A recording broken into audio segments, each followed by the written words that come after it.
میں آپ کو مثال دے رہا ہوں، ہاتھی ہوتا ہے نا تو بچپن سے ہاتھی کو ایک معمولی سی زنجیر میں بند کر کے رکھ دیا جاتا ہے، اور جو وہ ہاتھی بڑا ہو جاتا ہے تو ہاتھی یہی سمجھتا کہ زنجیر سے جکڑا ہوا ہو۔ میں آپ سے کہہ رہا ہوں آپ بہت طاقتور ہیں، اللہ نے آپ کو بہت طاقت دی ہے، ان زنجیروں کو توڑو، ایک طاقت بنو۔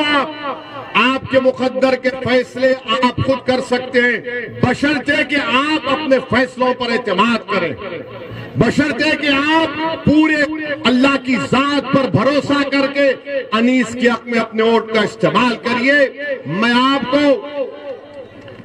کو یہ بھی بتانا چاہ رہا ہوں کہ اگر زندگی ہم سے وفا نہیں کرے گی، اگر کوئی کامیاب ہو جاتا ہے ہم کو ختم کرنے کے لیے، تب بھی میں آپ سے کہہ رہا ہوں کہ اپنے آنکھ میں آنسو مت لائیے۔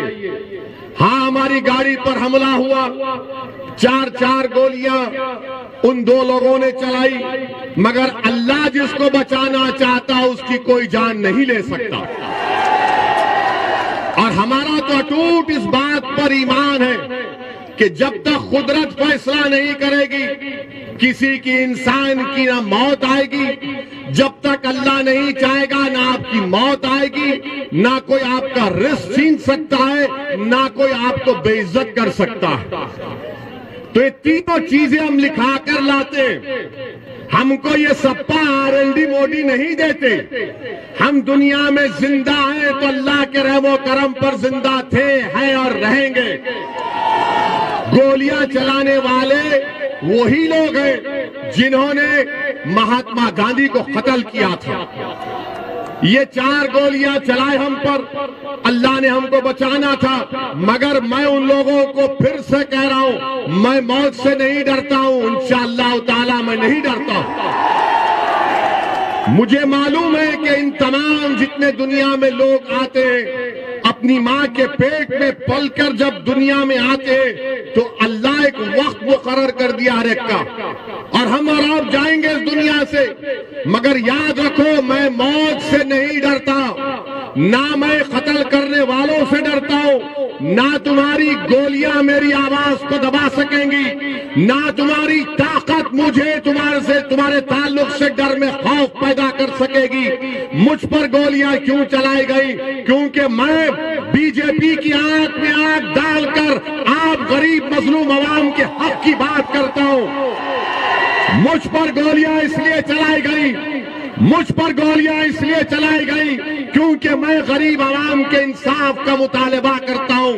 مجھ پر گولیاں اس لیے بھی چلائی جائیں گی کیونکہ میں حصے داری کی بات کرتا ہوں۔ میں سمویدھان کے دائرے میں رہ کر جب یہ بات کرتا ہوں تو ان ظالموں کو پسند نہیں آتا۔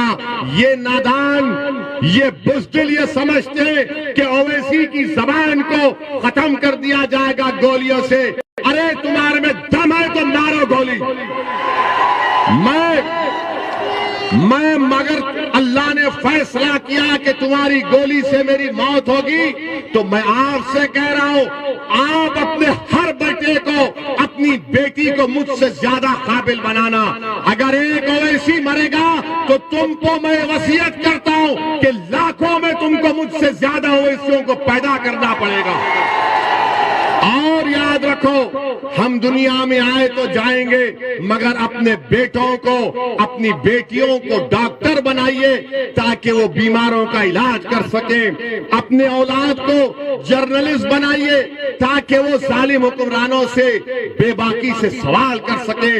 آپ اپنی اولاد کو سیاستدان بنائیے، ودھائک بنائیے، سانسد بنائیے، ضلع پریشد میں لے کر جائیے، چیئرمین بنائیے، لڑیے۔ یاد رکھیے جو یہ چڑیا ہوتی ہے نا جو آسمانوں میں اڑتی ہے، کیا وہ اپنے گھونسلے میں اڑتی ہے یا باہر نکل کر اڑتی ہے؟ جو چڑیا گھونسلے میں اڑتی ہے باہر اڑتی ہے، تو کیا تم صرف اپنے گھونسلے میں اس کے بنائے ہوئے گھر میں رہو گے یا ایک آزاد پرندے کی طرح رہو گے؟ اڑو، اپنے خوابوں کو پورا کرو۔ یاد رکھو تم کو ڈرنے کی یہ ضرورت نہیں ہے، ڈرنے اور گھبرانے کی ضرورت نہیں ہے۔ اللہ ہمارے لیے کافی ہے۔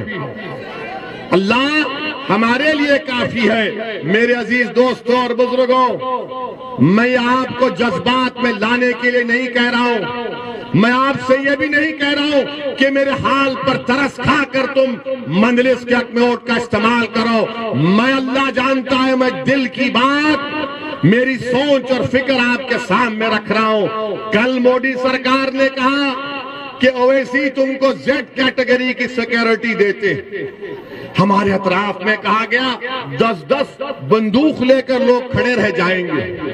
ہم نے کہا ہم جب سے راجنیتی میں آئے ہم نے کبھی سیکیورٹی نہیں لی اور نہ کبھی لیں گے انشاءاللہ تعالی، نہیں لیں گے، کیونکہ میرا ماننا یہ ہے کہ چپرولی کی ویدھان سبھا کے لوگوں کو اگر ان کی جان کا تحفظ ہوگا، آپ کو سرکشا ملے گی تو مجھے بھی سرکشا ملے گی۔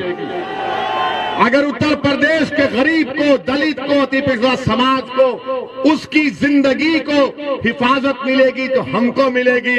مودی جی، یوگی جی، یاد رکھیے، اویسی کو سرکشا دے کر آپ اگر پیلو خان کو، جنید کو، اخلاق کو، رکبر کو اگر سرکشا نہیں دیں گے تو کیا فائدہ میری سرکشا کا؟ کیا فائدہ میری سرکشا کا؟ اس دیش میں، اس پردیش میں غریبوں کو سرکشا کی ضرورت ہے۔ اور یوگی آدتیہ ناتھ کا بڑا بلند بانگ دعویٰ کہ ہم نے کرائم کو ختم کر دیا، تم نے کون سا کرائم ختم کیا ہم کو تو نظر نہیں آتا۔ ہم نے کل پارلیمنٹ میں کھڑے ہو کر کہہ دیا کہ ہم کو زیڈ کیٹیگری کی سیکیورٹی کی ضرورت نہیں ہے۔ آپ السنکھیک سماج کے، بھارت کے غریبوں کو، مسلمانوں کو، دلتوں کو، جتنے غریب، کمزور، پچھڑے، دبائے ہوئے، ان کو ایک کیٹیگری کا شہری بنائیے۔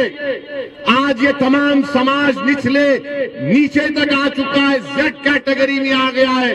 مجھے سیکیورٹی کی ضرورت نہیں ہے، مجھے حصہ چاہیے۔ میری لڑائی حصے داری کی ہے، میری لڑائی حصے داری کی ہے۔ چپرولی میں اسکول ہونا چاہیے، چپرولی میں اسپتال ہونا چاہیے، یہ ہماری لڑائی ہے۔ میری آپ سے اپیل ہے کہ آپ اس لڑائی میں، حصے داری کی لڑائی میں ہمارا ساتھ دیجئے اور 10 تاریخ کے دن پتنگ کے نشان پر آپ پورے اعتماد کے ساتھ یہاں پر مجلس کو کامیاب کریے۔ السلام علیکم، خدا